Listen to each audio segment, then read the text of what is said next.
Hello and welcome to another episode of Laptop Retrospective, and today I have two different Dell laptops for us to take a look at. Now, when you first look at the top case, you might think, these are exactly the same, they're just, two different variants on the same model, and I would forgive you for thinking that. In fact, if we take these two devices, and if I show you the sides, we're not going to see any appreciable difference, at least to the casual observer. In fact, the only thing that you might notice, and it's not necessarily the smart card slot that should give it away, but the indicator right next to the USB Type-C port. On the bottom, we have a DisplayPort icon, DisplayPort over USB Type-C, but this one has a Thunderbolt logo. So what is truly going on here? So what I have for you, ladies and gentlemen, is two completely different models in the sense that we have the Dell Latitude 5490 over here, and then we have the Dell Latitude 5491. Now, it is literally one number difference, but it is probably one of the most significant jumps in terms of what you might expect. And I think this will make a very good video for those of you that are looking for a laptop in this price range between these two models. So let's talk about the differences first between these two, and it's one fundamental difference.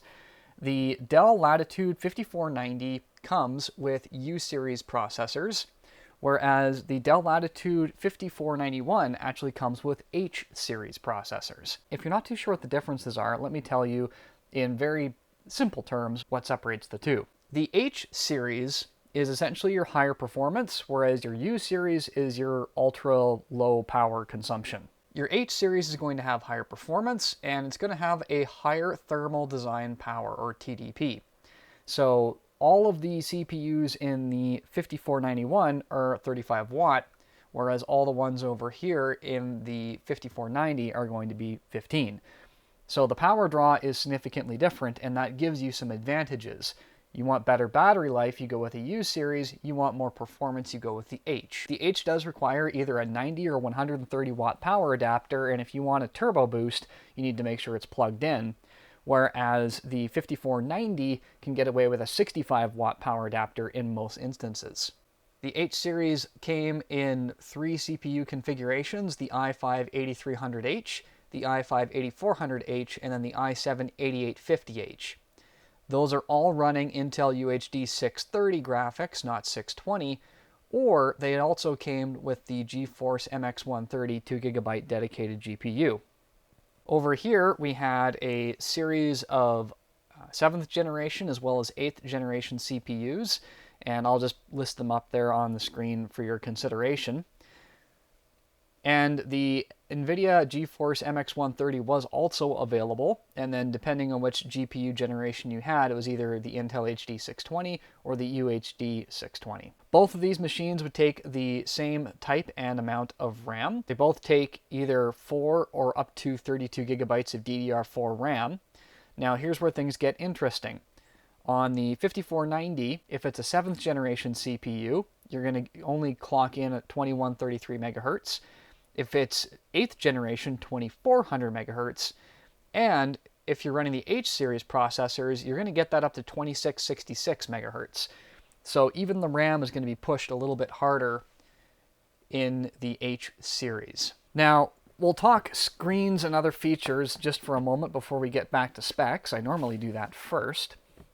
So on this model here, we have a pretty standard matte display, and this is the 1920 by 1080.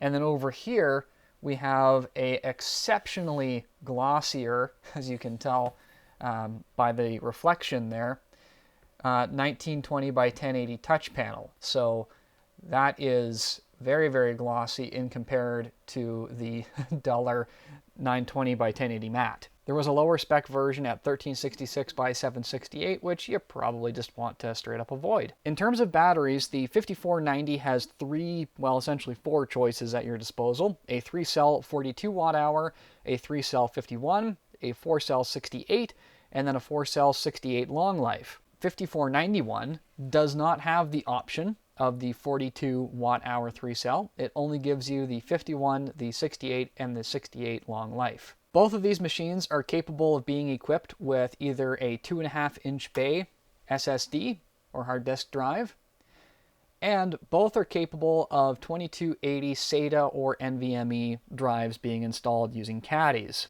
In the 5491 manual, it does reference that it is possible to put in a 2230 SSD in one of the vacant spots if you don't have, say, something like your 4G LTE card. In terms of specifications, there are some market advantages of the 5491 over the 5490, especially if that's what you're looking for. If you're looking for power and performance, the choice is absolutely clear which one you should be going with. And if you want battery life, then you want this one. Now let's take a look at some of the ports and features. We do have a microphone and webcam array at the top of the screen here. It is only 720p.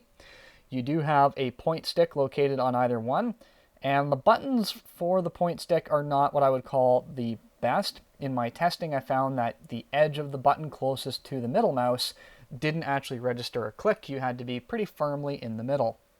Your touchpad has no click whatsoever, relegated to 2 buttons, but those would probably be really easy to use throughout the day. Of course, we have our power button in the top right-hand corner, and both of these keyboards are backlit. Now, let's take a quick look at the ports and features, and I'll do both machines at the same time, and I'll just distinguish the unique parts as we get to them. In fact, let's start there now. So on the top, we have the 5490. On the bottom, we have the 5491. The 5491 does have an optional smart card reader installed, as we can see here. That's not something you're going to retrofit without changing out the case. The 5490 also has the optional Thunderbolt 3 connection. This is not standard on all models, but it is possible. The 5490 does not come with that option at all. The only thing that you can get there is the DisplayPort over USB Type-C. You've got a USB Type-A 3.1 Gen 1, and then an SD card slot.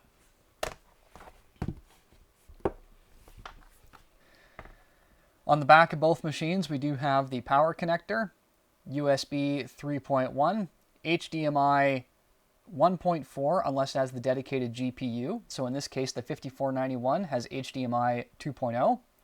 You have your SIM card slot, and you also have your Ethernet port built into the hinge.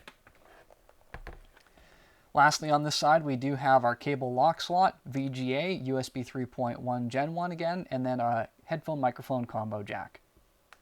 And now, we should probably dive into these machines and see if there's really any differences in terms of what we see on the inside. So, let's open them up, shall we? Ta-da! All right. So we are going to immediately look for any real differences. Both of these have 68 watt-hour standard batteries, not the long life. We see that the RAM in this one has been upgraded a little bit, whereas this one is only running a single stick. And we can immediately see some differences between the two boards. These are not actually as identical as one would lead you to believe. So, for example, the location of the CMOS battery is different in both of these, and that is likely due to this machine specifically not really being formatted for the hard disk drive 2.5-inch caddy. You can see that the HDD branding is there. However, it is quite clear that there's not really the room just with how this has been laid out. We do have a single M.2 2280 NVMe slot here, and then we have a Wi-Fi card, and then we have an absent WWAN slot. Now, the manual does make some reference of putting a secondary SSD in here, but oddly enough, the manual for this one, there's a significant amount of area cut out here that's serving no real purpose, and here that whole part of the board has been expanded significantly. The cooling solutions are slightly different. We do see a cooling solution here, likely covering the dedicated GPU, that NVIDIA MX130. But a lot of the other stuff on the board, including like display cable, whatever we have going on here, that's the same. Some of the chips have been moved around. So even though the form factor is the same and a lot of the components are the same, the boards are not the same. But overall, it's actually kind of nice to see that even though the machines are very similar, at least in terms of their model in the exterior cases, that they've actually spent some time redesigning the interior. It's also worth pointing out that this cooling solution looks very, very different in terms of the heat pipes. The fan looks significantly beefier. The hole here seems to be cut out larger, likely to allow for more air intake to cool the H-series processor. So let's reassemble these, do a quick boot test, and see what other conclusions we might be able to draw.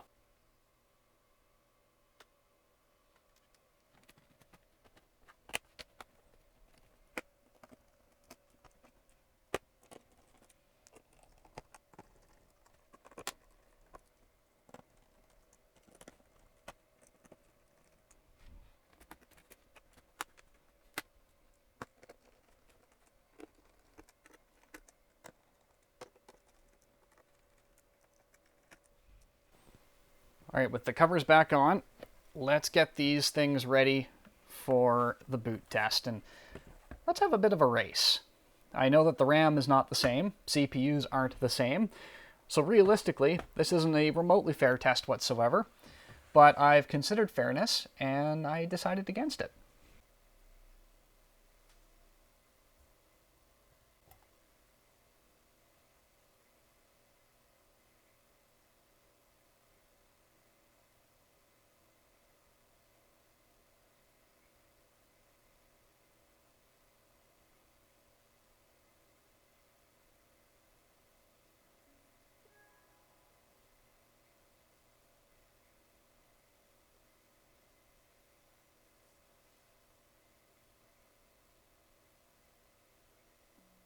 Alright, well the outcome couldn't have been much of a surprise to anybody. The 8th generation i7H series with double the RAM at 16 gigabytes beat out the i5-8250. It's still really nice to see that that extra performance that you're paying for is actually there.